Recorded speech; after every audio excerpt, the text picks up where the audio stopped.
Hey viewers, my name is Perez. I welcome you once again to our Let It Out podcast. We are here at La Casita. We have the view of Kampala, Naguru. Behind us here is Ntinda. Back to our topic, I would like to welcome today once again our guest, Sarah. You're welcome once again to our Let It Out podcast. Say hello to our viewers. Hi everyone, my name is the amazing Sarah Ganny. I'm a passionate teacher and I'm excited to be here. Thank you, Sarah, and please say hello to our viewers. Hi viewers, my name is Kyasiimire. I'm a practicing counselor and I want to see all of you happy. How do our communities, our schools, where Sarah is a teacher, our churches and all those avenues in our society, how are we able to support people going through mental health breakdowns, mental health issues in society? Of course, from experience, we know that in our before these talks of the mental health talks that we're engaging in as Mind Bus came through, and many other organizations that are doing these talks and create awareness, mental health has been seen as more to do with addictions or your new gas, or the next step is utabika, or the people I've discussed mental health with will always ask, are you also going through the same thing? Where are you thinking of creating awareness about mental health? So I believe our society still has a long way to go in regards to mental health and in supporting mental health victims. So I'll start with you, Sarah, as a teacher. How do you think schools and places where you maybe operate, churches and what, how do you think they can be able to support mental health victims overcome their illness and maybe get better and add value to their society? Thank you so much. First of all, we can start by accepting that this is happening. It is not something that is only restricted to the Western world, because I've had people say, "Ebyo bya bazungu," you know, perhaps those are not African problems. What is it? That's just bad manners. What's that? You feel like you're not good enough. What do you mean? Don't you have food? Your parents don't care about you. Don't you have a roof over your head? Don't you know that we used to walk miles without shoes and make it to school and we made it in life? That's the mentality that quite a number of people have been having, and it's high time we put that away and accepted the fact that these things are happening. Yes. And they could be happening to you unconsciously, or to your siblings, or to the children that you teach, your workmates. I mean, there's somebody in your space that is going through or experiencing a trauma and mental health issue. It starts with accepting. When you accept, now, what are you accepting? Understand. Okay, this thing that they are talking about, I remember when HIV was just a new thing, people needed to understand, what is it? How does it spread? Someone who has it, how do they look like? You know? So now, understanding what mental health is, a deeper analysis of what we are talking about. So when you understand that this behavior is as a result of this, when you understand that this reaction is being caused by this, or whatever this person is manifesting, they are isolating themselves, they're not picking calls, suddenly their social media is not very active, or they're not active in class, something's going on. Because you have an understanding, then we can move on to the next thing, approaching them not from a point of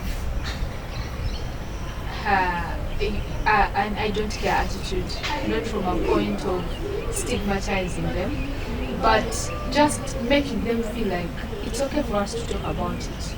You know, it's okay. It's okay. When a child tells you, I'm hurt because my mom has not been coming to school for the different activities we've been having, instead of quickly shutting them up. Okay, did she explain to you how exactly, how hurt are you? You know, give them some space, a safe space to express themselves, to bring out that emotion, because once they keep it, they keep going down into that trench of a mental breakdown. And it takes me to the next thing. It's important to speak up, to voice certain challenges that those people are going through. Because we've had so many instances where you've had a conversation with a child, you've had a conversation with an adult, and you realize that the cause is maybe their boss, or the cause is a leader at church.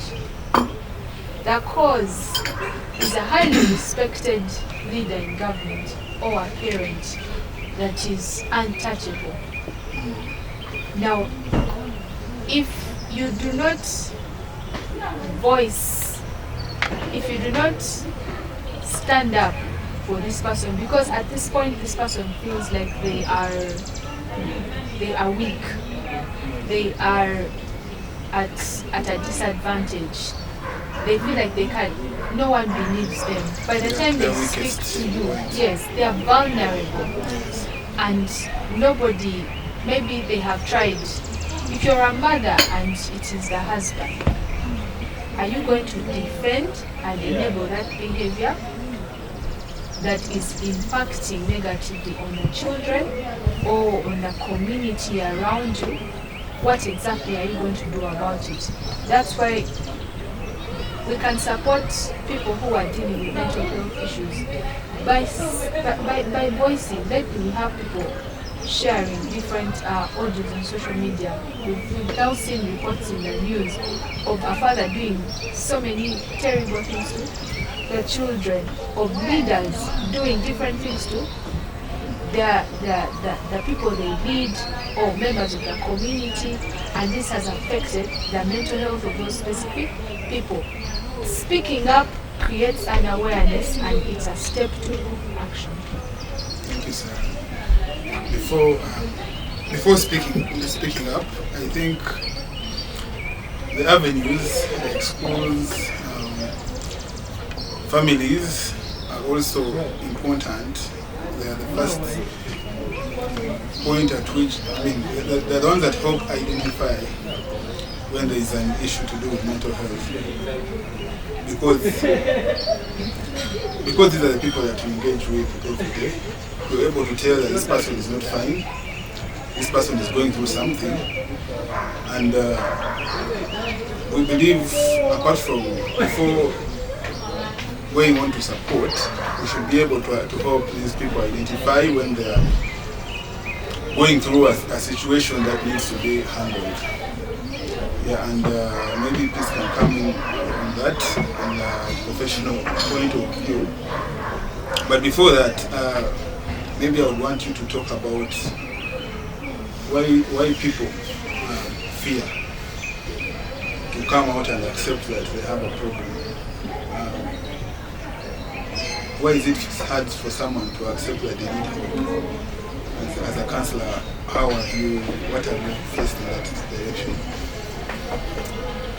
From experience, there is stigma associated with mental illness, mental disorder, in that when someone is described, or maybe walks to a hospital and they recommend seeing a psychiatrist or a counselor, like, you mean I'm mad? It's not that. Like there is no mental illness related or to disorder madness. called mad. It's not there. But it's because of how we perceive mental illness. Simply to picture madness. yourself along the street Exactly. naked and picking rubbish. Yes, but that's even some of the severe and extreme conditions that someone gets to, but they never wake up and also get to those states. True. It starts small, from what we may call stress, or maybe a loss, or what, something. It can also be a physical illness adjusted to it. So stigma around mental illness and relating it to some conditions which are also extreme is one reason why people don't come out easily to say. Number two, Sarah had mentioned during together Zoom, that's Western. Like if you say maybe I'm going to see a therapist or a psychiatrist or visit someone will say you're wasting money. Where goes that? You're weak. Yes, you're weak. That is That one, man up, you know.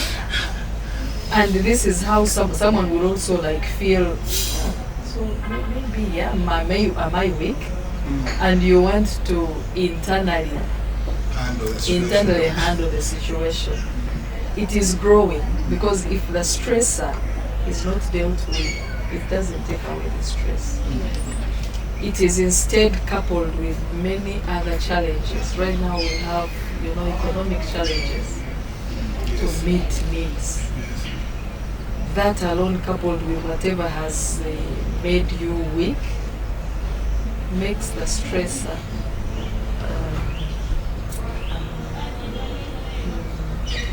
what's that word? Yes, magnified, grow, become severe, goes into depression. It fuels it actually. And you will get to a stage which you might not have gotten to if you sought for help in the previous years, where you probably just needed to talk to someone, even if it's a friend, and they show you a way out or they help out. Because most of the challenges which trigger some underlying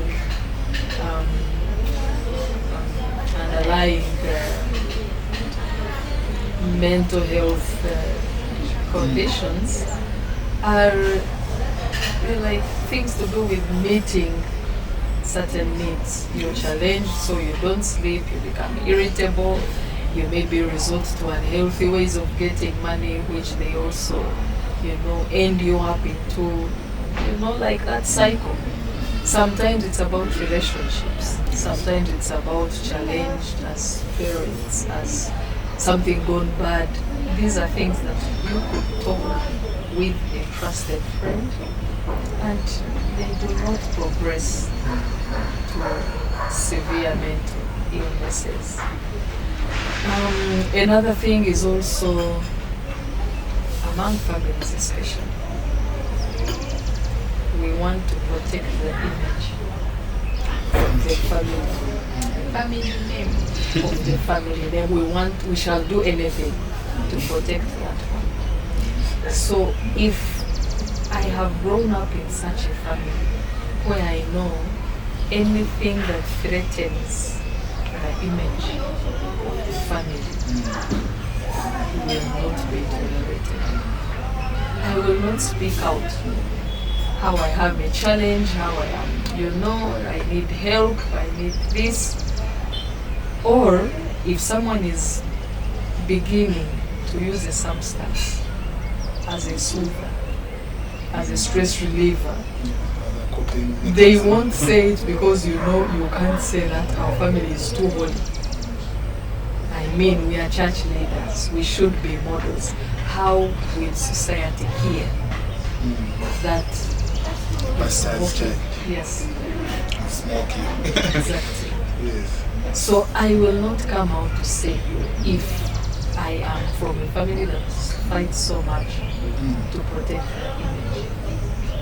Yeah, so like basically we are in an environment which is not conducive. Conducive, I mean embracing mental health, accepting that mental illness is real and that anyone can be affected, and that it's not a sign of weakness, it's not a Western thing.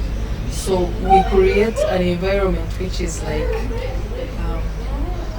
it does not accept freely, like doesn't embrace, doesn't give comfort to people who are challenged. We instead want to show they are weak. Stigmatize them. They are, instead hide them, put them out of public, isolate them, take them out of like a pleasant environment to an unpleasant, thinking you're dealing with it. And it is growing, it is progressing and growing, and it gets worse. Yet someone can be really helped in the initial stages. You've raised very important points. I've also, in my engagements with people, and when you try to talk about issues to do with mental health, and you realize someone has an issue, and then the friends or the colleagues are telling him or her that actually the issues you're raising are nothing.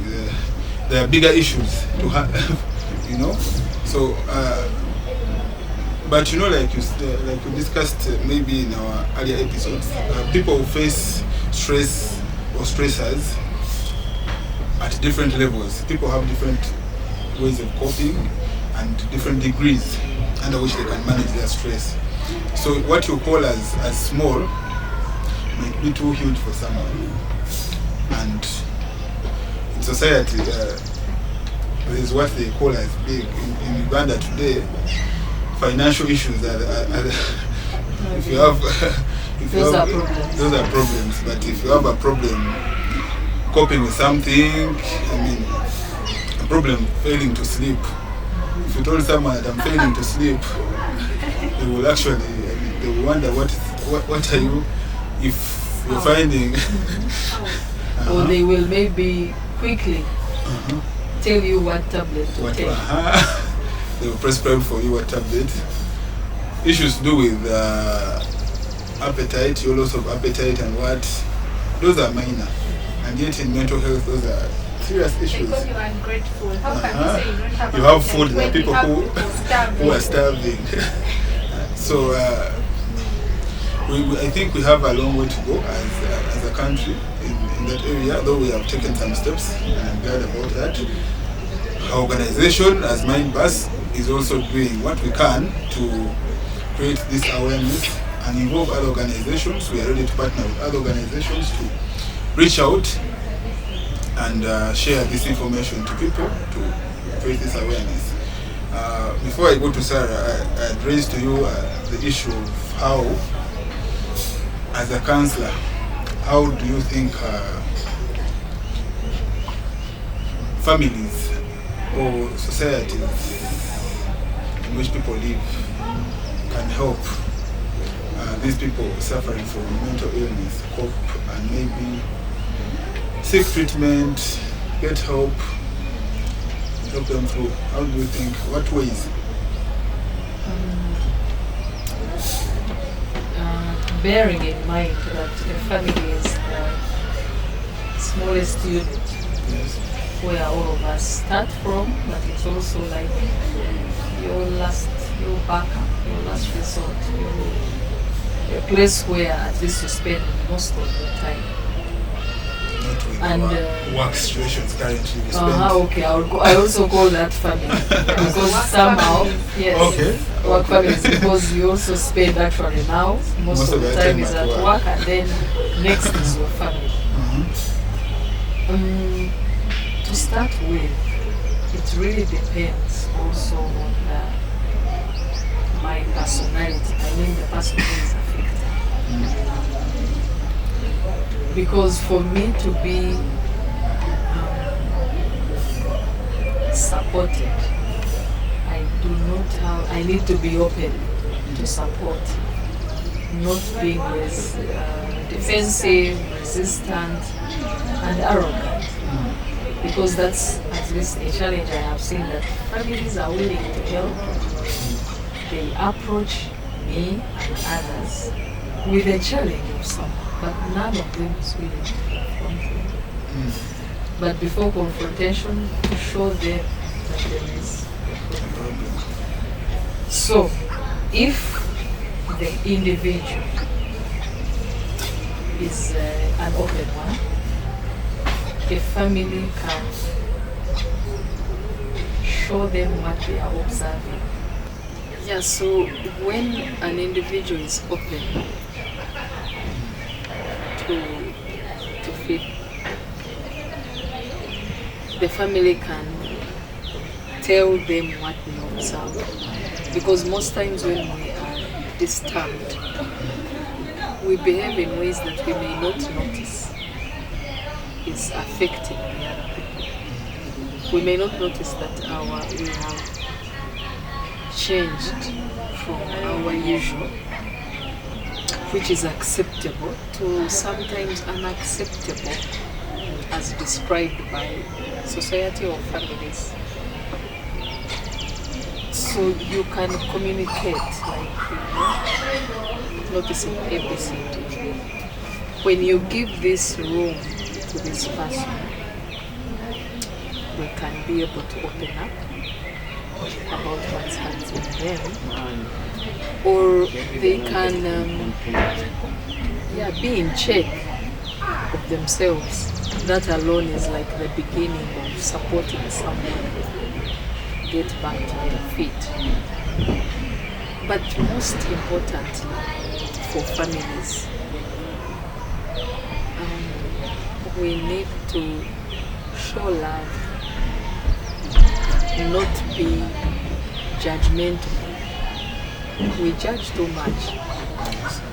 When you make a call, someone doesn't pick, you're quick to judge. You don't know what they are going through. We do not give it a benefit of doubt of what if this person is not picking because maybe they are unable to, or they are going through a lot. So if we lessen on the judgment, on being judgmental or blaming, we also blame too much. Or also naming High expectations. And setting very high Expecting expectations. to be normal at all times. Yes, normal functioning, etc. Present, provide, love, care, etc. Every time.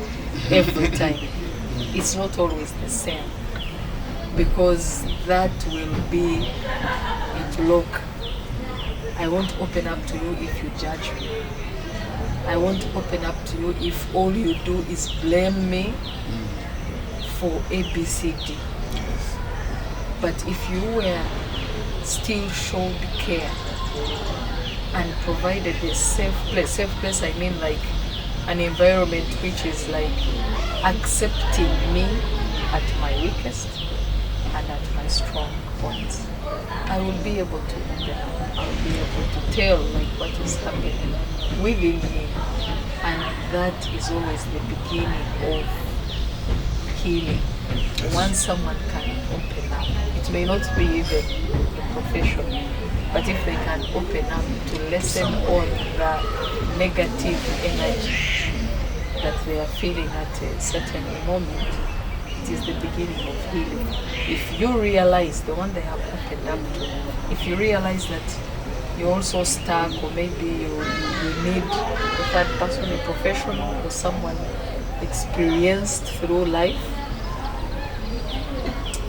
why not help them reach there? Like your role can also be to find out where to the appropriate and professional people, because you can also, it is possible that you open up to someone whose way of dealing with certain problems or stresses or issues is other ways. different. Yes, it's different. May not think professional, may think other ways, which I do not want to go through Thank you too much. for bringing that up. You talked about very important issues. Talking to someone is important in the process of healing and mental health. But you also talked about the person you talk to. It matters who you talk to, because some of the things that we go through, the addictions and the drug abuse, is because of the peers we associate with. You may go to someone and tell them your issue, and they will take you to the direction, the easier way of coping with the issue.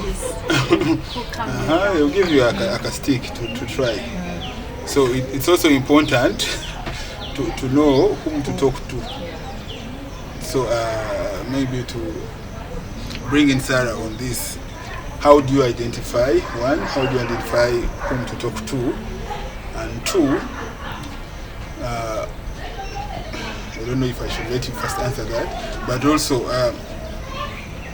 what about those who don't have families, who are in broken families, who don't have anyone they can count on to help them in their healing? We have talked about what family can do, but what about those that don't have a support mechanism, a support structure to help them overcome these situations?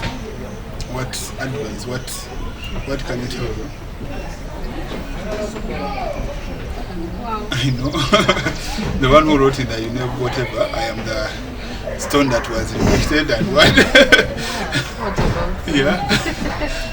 Families have a way of branding. That's my good child. This is the one that gives me headache. Or why don't you be like your brother? Your brother now has 3 children and he's married. For you, you're just wasting time. You're there in Kampala, you think you've made it. You know, family always has certain expectations, and it's important for family to know that all those small comments they make actually take us down further.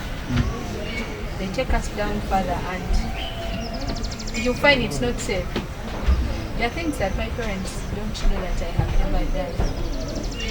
How dare? Because I know her.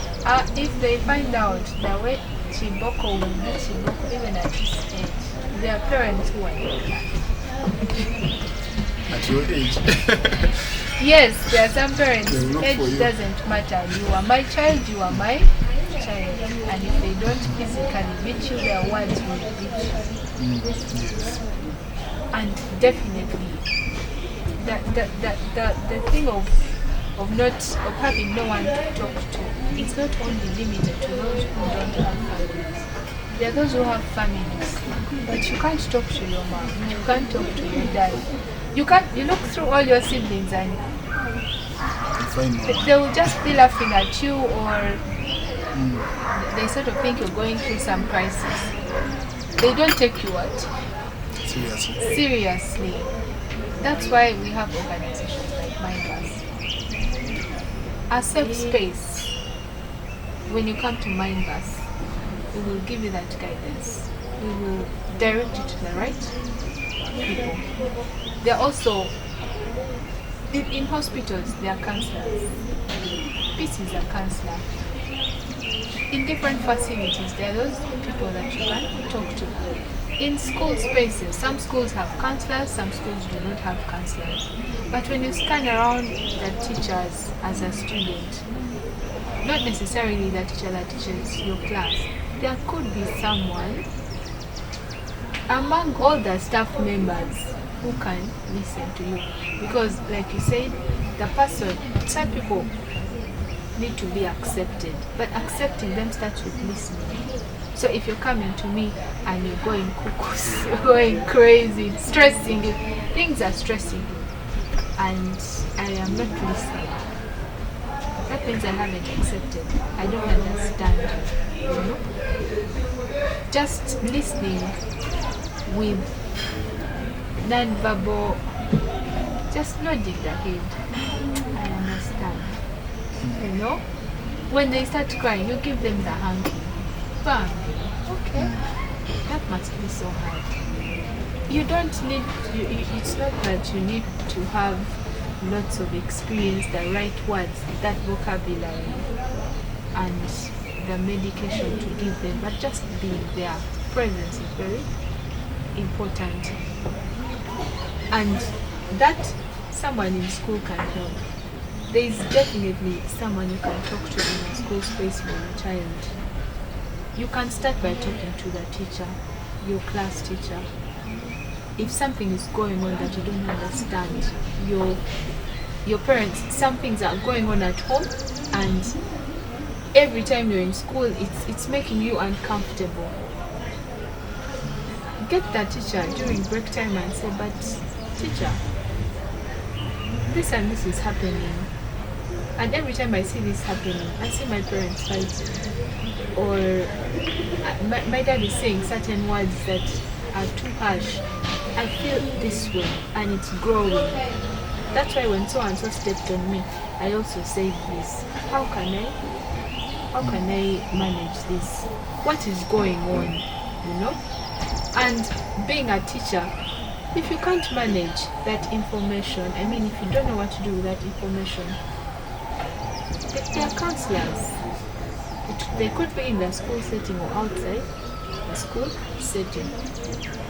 And like you're saying, please, these things keep growing. So those could be the initial stages. Just a little bit of research. Someone has given you information. They've shared their challenge with you. It doesn't hurt for you to go to Google or watch a video like one of these mind-busting podcasts and give yourself get some information and help them. You become more aware and you eventually take them to the right spaces where they can receive that help depending on the level that they are at. So it takes me back to those 2 points I talked about, I guess. You're listening, but also seeking help within the spaces that you're in. Not necessarily, this is not necessarily to only those who don't have family completely, but even those who have family, because you might have family, but your family is not really available for you. Yes. Thank you, Sarah. And wow, I believe someone out there has learned maybe one or two things. They have learned whom to go to when they need help. Of course, most times when we are facing mental health issues, people will think of the extreme, like we said earlier. But there's also a gap. They think of a counselor. Does everyone know that there's a counselor anyway to talk to? Sarah has talked about a teacher whom you can trust. Sarah has talked about a teacher whom you can talk to, whom you can trust. Someone in your spaces, a pastor, anyone whom you can trust, but also who portrays the kind of character that you want to emulate.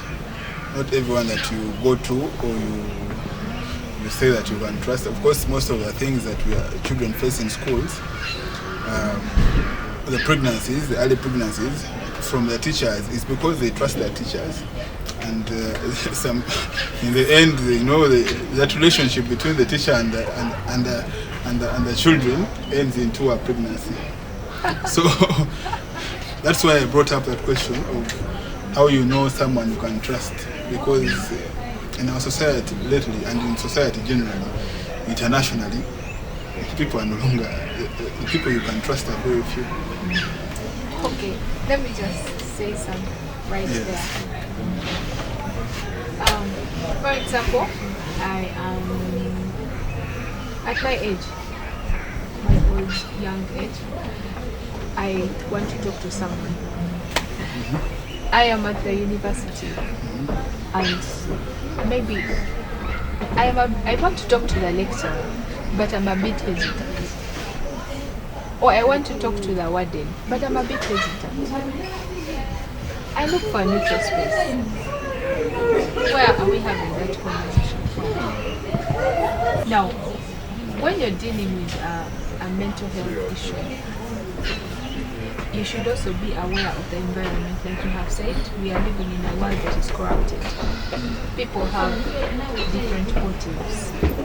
But there are certain basic precautions that you can take.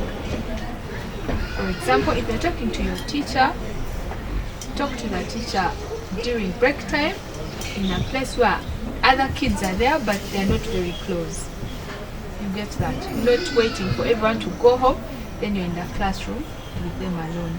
If you're talking to your lecturer, look for an open space and have that conversation. But as much as you're vulnerable, release the information in bits. When you're releasing that information in bits, you go back, you're checking, are they managing my information well? Because I could tell you that this and this is happening at home and it's affecting me this way. Then the next day I find her talking about it. Yes. Now some of you know. So that means my issue has become public and it depresses me the more. So it is better if I had just given you a drop. Now if you can't manage that drop, then I can't give you the whole ocean. You know? You also need to protect yourself as you're seeking help. Even when you're going to those aunties, those uncles, your parents, you have to start slowly. Yeah? Daddy. You know when a child says, Daddy, so and so pinched me in the wrong place, pinched me here, and you see Daddy is not responding. The child wants to mention the chest area, but they've said it indirectly. They're trying to see, is Daddy going to give me that attention? And when you say, where exactly? Then the child now really brings out the truth. So, as you're going to that auntie, give them a little bit.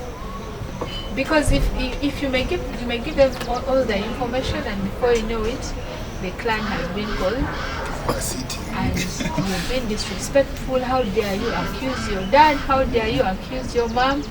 You know, because the people that we trust can easily turn out to be the people that even drive us away.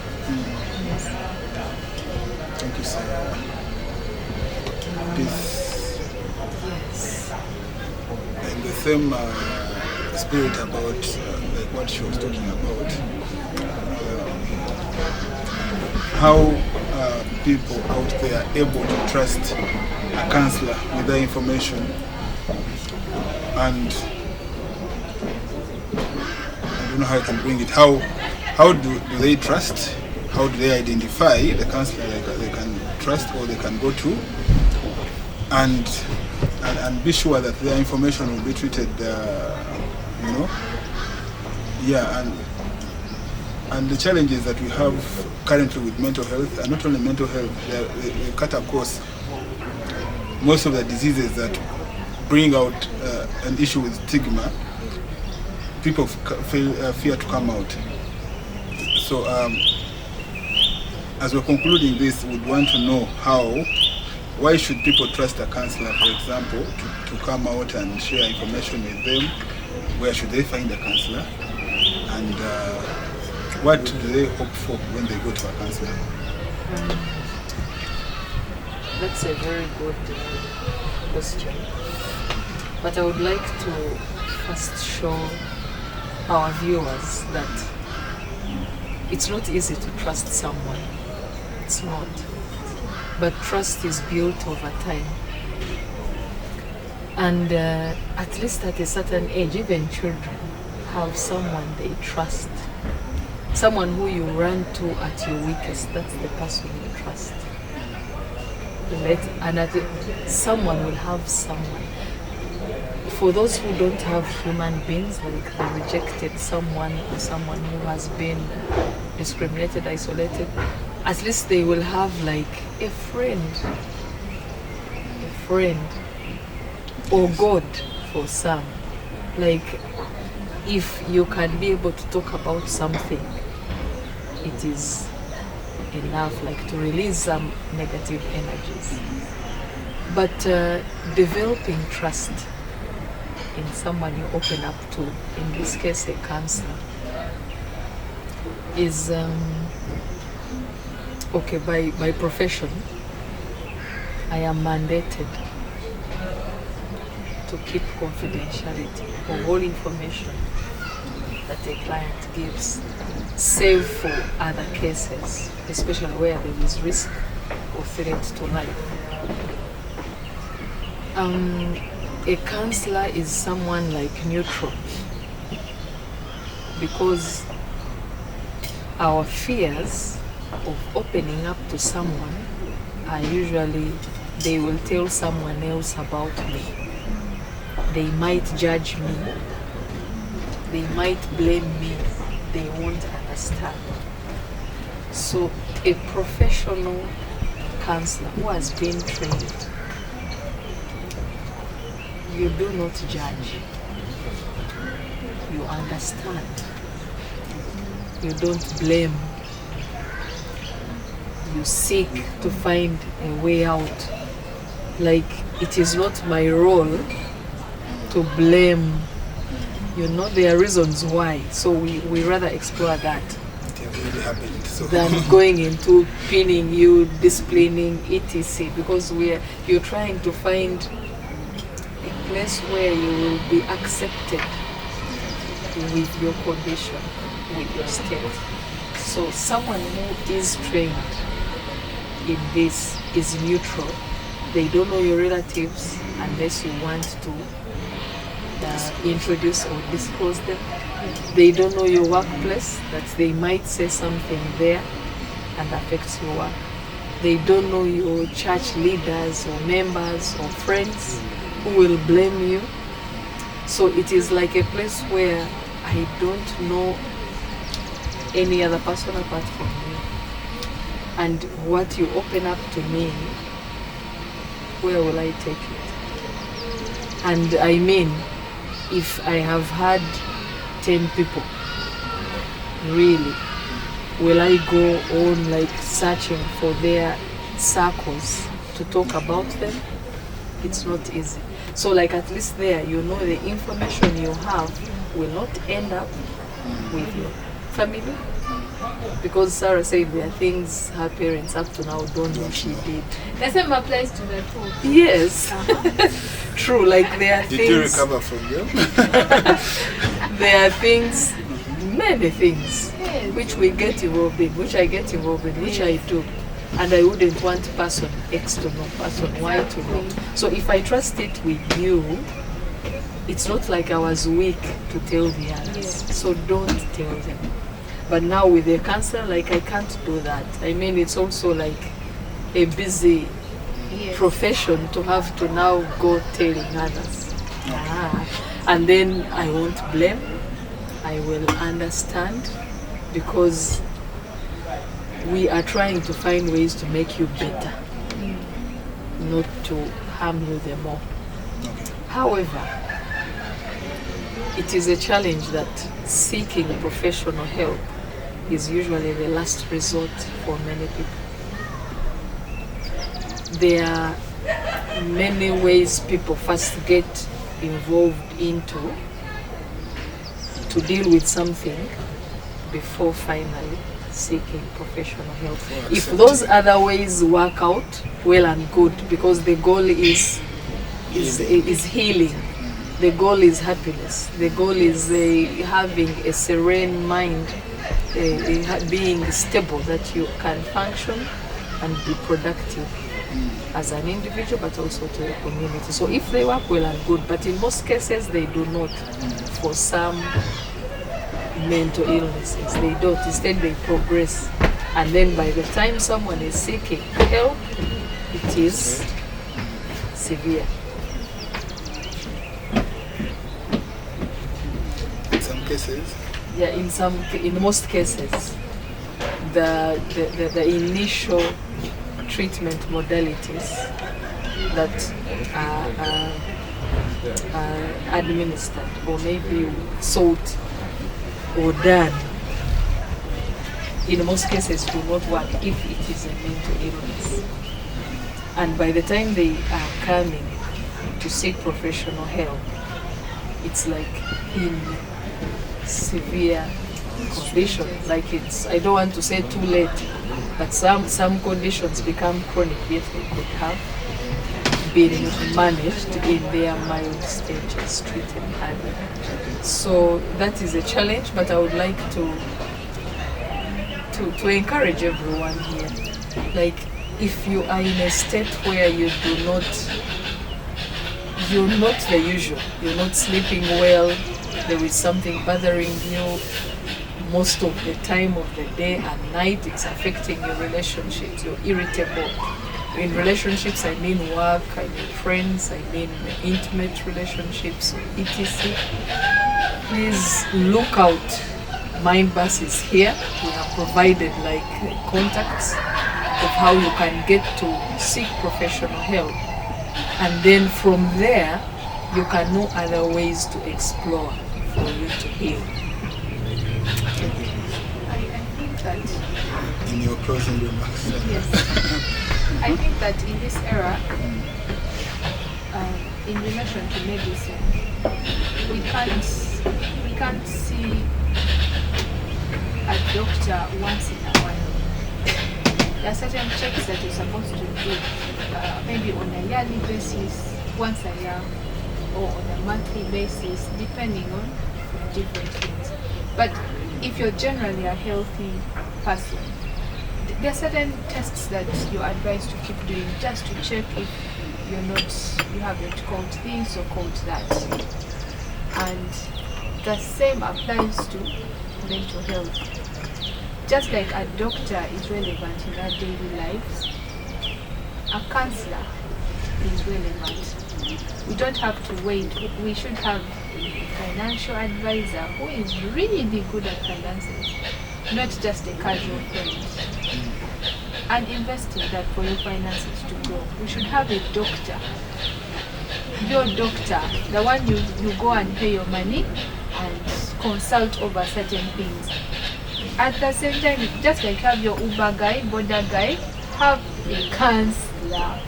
And that counselor is there for you to have all those conversations with, because that is a safe space. And you'll find along those conversations, the counselor takes you back to your childhood experiences and opens your eyes to what is actually happening.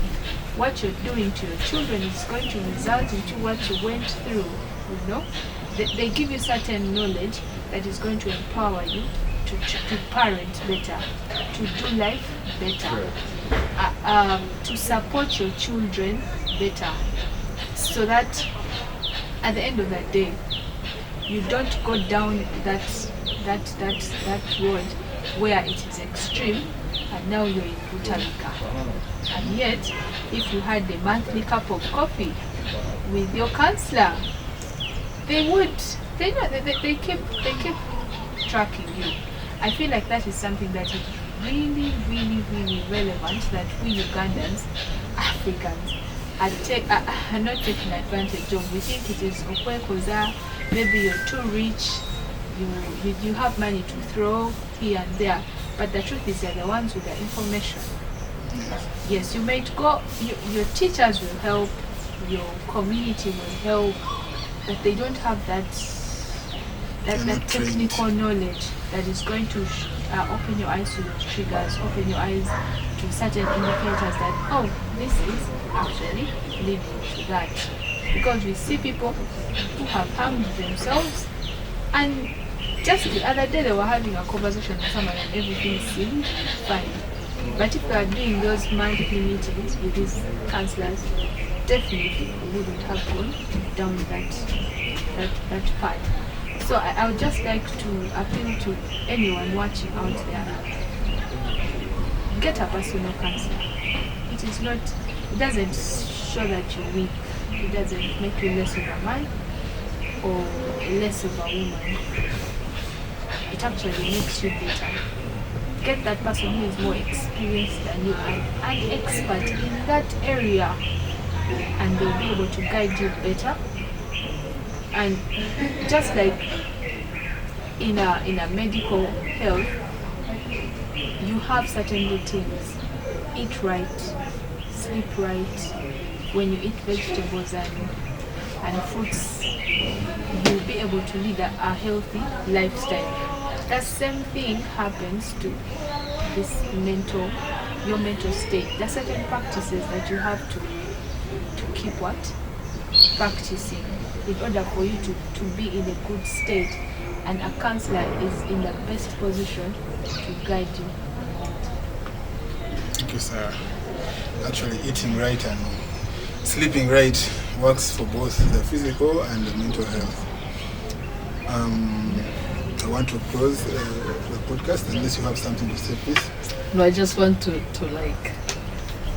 challenge the public. You have your border guy, your Uber guy, your hair guy, your what guy? Do you have your counselor? Your camera guy. Get one. Your camera guy.